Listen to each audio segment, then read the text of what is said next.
9:03, esta mañana ha estado extraordinaria, un contenido poderoso de todo el trabajo que esta emisora viene haciendo. Y estamos en la última hora del programa, pero no es la menos importante. ¿Sabes por qué? Porque ahora es el reto de los teólogos. Eso. Y tenemos aquí a la pastora Marlene Arroyo, precisamente para poder contestar las preguntas que este equipo de trabajo, de manera tan difícil, ¿verdad?, le hacemos la vida casi imposible, Marlene. No, ustedes me tienen estudiando las sagradas escrituras y a mí me gusta mucho, me gusta mucho. No, y estos son, de estas preguntas, de allí parto como una premisa para hacer enseñanzas, para hacer predicaciones. La gente continúa preguntando, continuamos abundando. Así que estamos contentos con esta sección, el reto de los teólogos. ¡Qué bueno! Nos alegramos mucho, ¿verdad que sí? Y nosotros estamos listos, Juan. Sí, tenemos a Fernán de vacaciones, así que la pregunta traviesa de Fernán, como dice Marlene, no la hoy no está. Regresamos con esta pregunta traviesa la próxima semana. De nosotros dos, ¿qué quedamos? ¿Con cuál tú arrancas? Contigo. Oye, siempre Moraima tiene el cierre, el closing. Porque las mías son más melo, más. Las tuyas son ahí. Las tuyas son las que las sacan del parque, que Marlene necesita disertar ampliamente. Ok, yo me conformo con mi yoyito. No, contigo necesitamos con mi yoyito.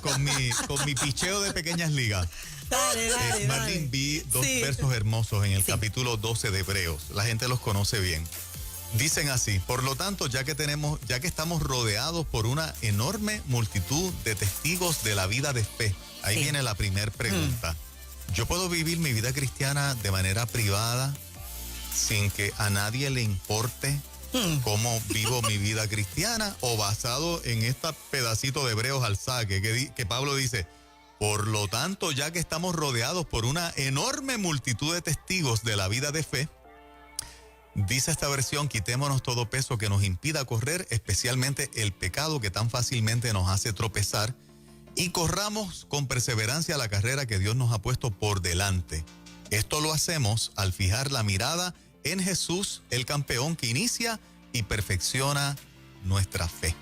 Sabes que esta porción es una de mis favoritas de la palabra del Señor. Entonces vamos a ir al momento histórico. ¿Qué es lo que está diciendo el apóstol? ¿Qué es lo que está pasando allí para que él se exprese de esa manera? Y vamos a aplicarlo a nuestra vida actual. Okay. Lo que está pasando allí es que hay una diferencia entre el judío ortodoxo y el hebreo.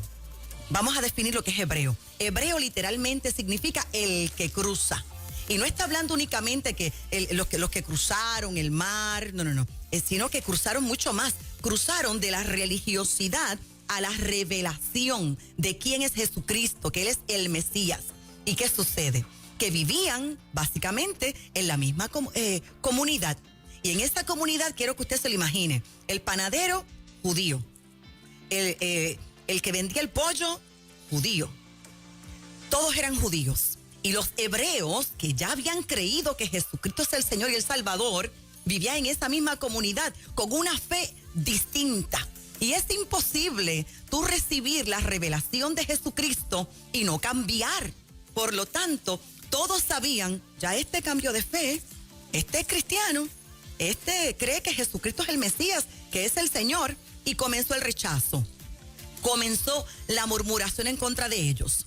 Comenzó la persecución en contra de ellos. Y es entonces cuando algunos quisieron una vida de fe privada y comenzaron algunos a quedarse calladitos. Y no, ya no voy a hablar de mi fe. No. Es más, algunos comenzaron a retractarse de su fe. Wow. Y allí el apóstol Pablo le envía esta comunicación que tiene varias partes. Lo primero que le está diciendo ante tal persecución, y obviamente el apóstol inspirado por el Espíritu Santo de Dios es: 1, corre la carrera que tienes por delante.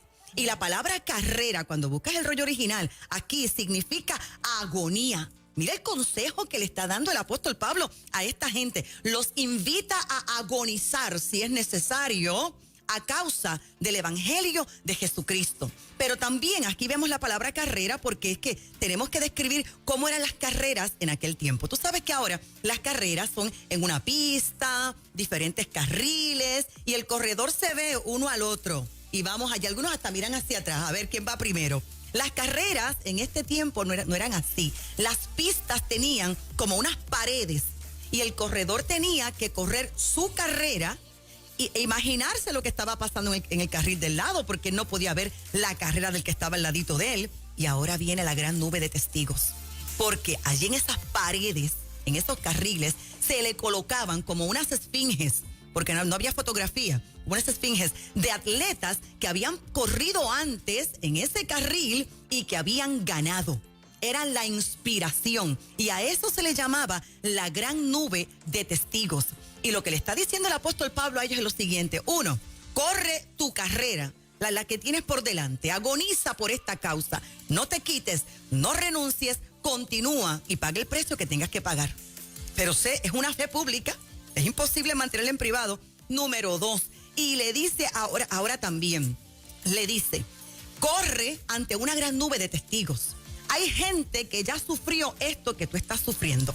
Hay gente que ya vivió esto que tú estás viviendo y no se rindieron y no se quitaron y no pecaron y llegaron hasta el final. Así que inspírate en la gente que corrió antes que tú y que nunca se rindió. Número 3, dice la cartita, despójate del lastre, de ese pecado que te asedia, porque el que pone la mano en el arado y mira atrás no es digno, dice la palabra del Señor también. Por lo tanto, el apóstol está diciendo, por ustedes estar pendientes a las murmuraciones, a las persecuciones y a los atropellos y a las diferencias de opinión, ustedes están a punto de pecar y algunos ya están pecando. 4, corre con perseverancia. Esta carrera no se puede abandonar por más persecución que haya. 5, corre con los ojos puestos en Jesús. Y ahora dice que es el autor y consumador de la fe. Y el autor significa el que corrió primero y lo logró. Aleluya, es que dan deseos de alabar el nombre del Señor. El que corrió primero y no renunció y nunca se quitó y pagó el precio que tuvo que pagar. Ese es el autor, el que lo hizo primero. Ahora, dice también el consumador. Y cuando entras aquí en esta carta, consumador significa el que te añade lo que te falta. Si en esta carrera te falta salud, Él te puede añadir la salud que te falta. Si te falta ánimo, Él te añade el ánimo que te falta. Si te falta fe, Él te añade la fe que a ti te falta. El consumador, el que te añade todo lo que te falta para que llegues y no te quites. Y ahora le da otro consejo más, menospreciando el oprobio. ¿Qué es oprobio? La vergüenza, la afrenta, la traición, la ofensa. Ese es el oprobio. ¿Y qué es menospreciar? Tenerlo por baratillo. Dale un precio bajo a esa falta de respeto, a esa persecución. Y ahí me gusta siempre en esta parte dar un ejemplo. Y este es el ejemplo.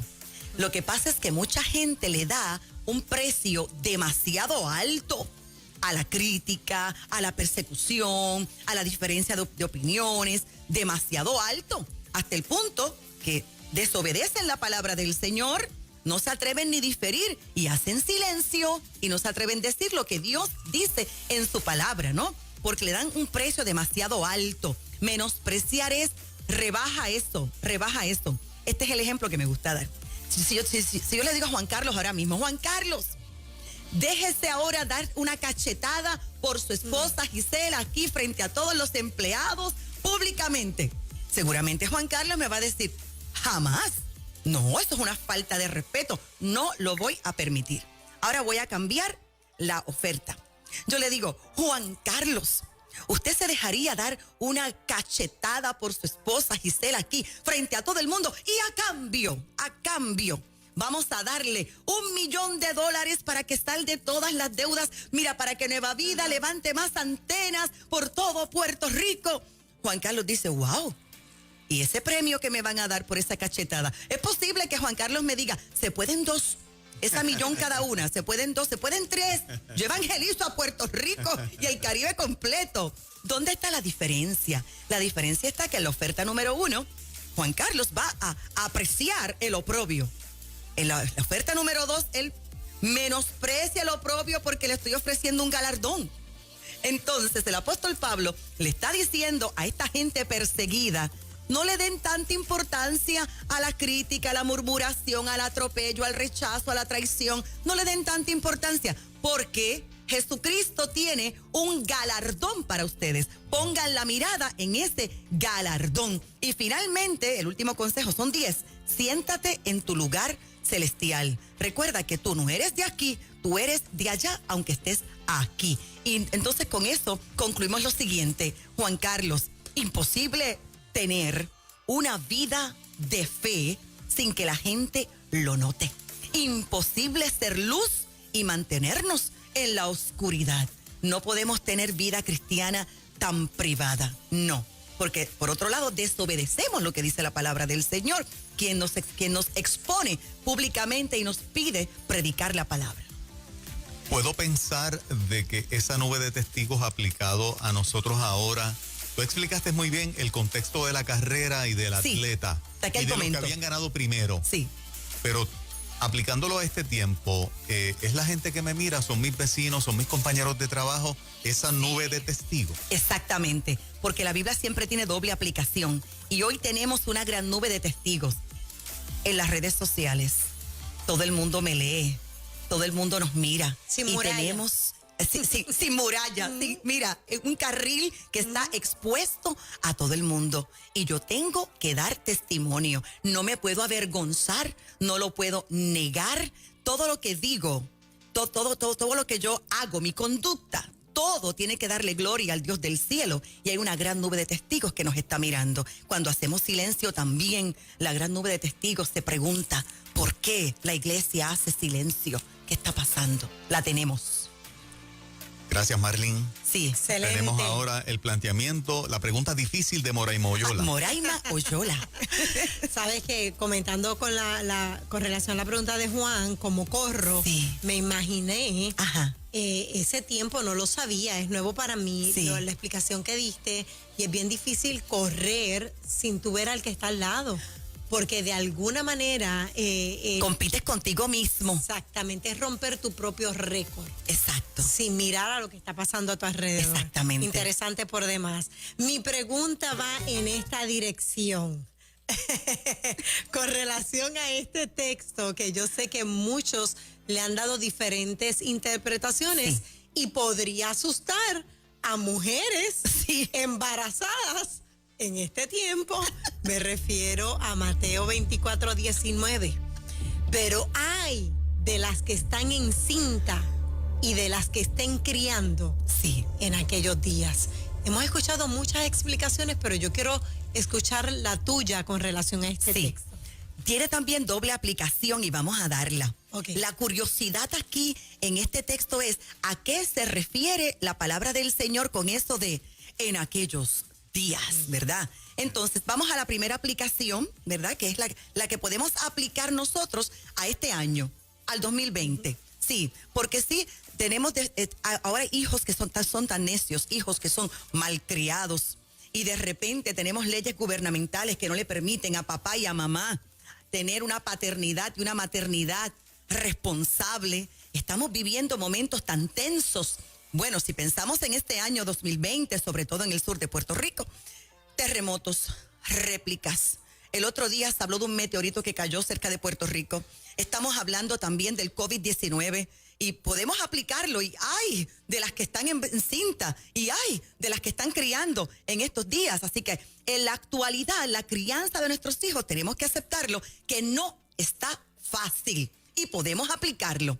Pero aquí, pese a esta situación, ¿verdad? Sin dejar a un lado la situación económica y sanitaria actual que estamos viviendo, a lo que se está refiriendo aquí, la palabra del Señor es a lo siguiente. Jesús está hablando y se le hacen 3 preguntas. ¿Cuándo sucederán estas cosas? ¿Cuándo será tu venida? ¿Y qué señal tenemos del fin del siglo? Entonces, ¿cuáles son los días? Los días son la destrucción del templo de Jerusalén. ¿De qué venida se está hablando aquí? De la segunda venida de Jesús.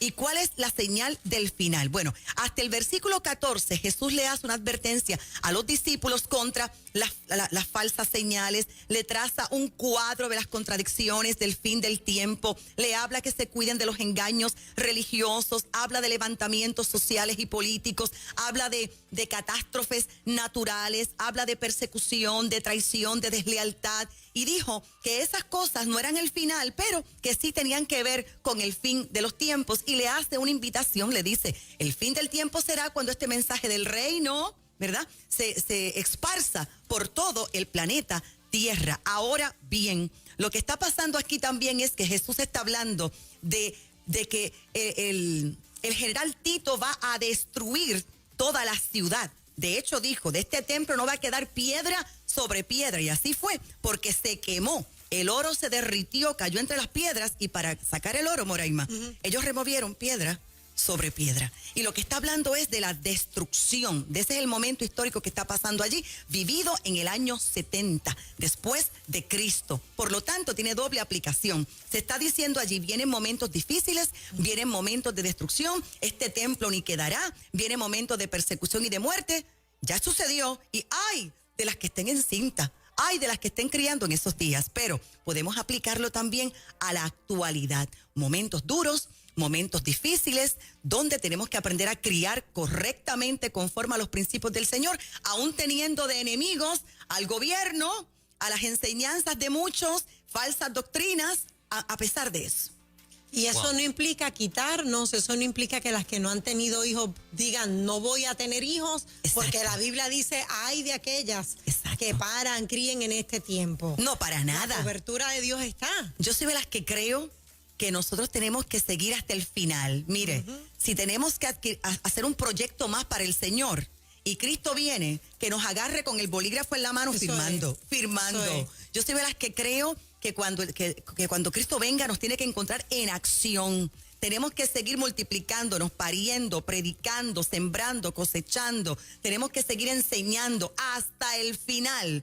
De todas maneras, nadie sabe el día ni la hora en que Él volverá. Definitivamente, y qué bueno que lo traes, Maylin, porque muchos han tirado la toalla en este tiempo, diciendo, estas señales avisan que Él está a las puertas, así que ¿para qué emprender algo nuevo? No, no, porque entonces la gente se nos sigue quitando y nos necesitan en este tiempo. De pie hasta el final, en el nombre de Jesús, sí, hasta señor. el final. Martín, ¿cómo la gente te consigue? 787-644-2544, 787-644-2544. Tenemos un canal de YouTube. Asimismo, Marlink Arroyo, suscríbete para que estés pendiente a todas nuestras enseñanzas. Tenemos nuestros libros, puedes conseguirlos llamándome 787-644-2544, y Moraima, el podcast en Apple o en Spotify, para que repases estas preguntas y las respuestas de una forma breve, precisa y concisa. Qué bien, excelente, Marlín. Gracias, Moraima. Mi gente, repase lo que hemos discutido aquí porque es poderoso, Marlín. Quiero que sepas que cuando la gente llama dicen, me encanta la sección de Marlín. Ay, qué bueno. Y los comentarios lindos, gracias, siempre los leo. Así que muchas gracias por dejarte usar. Amén, gracias a ti, mi amor.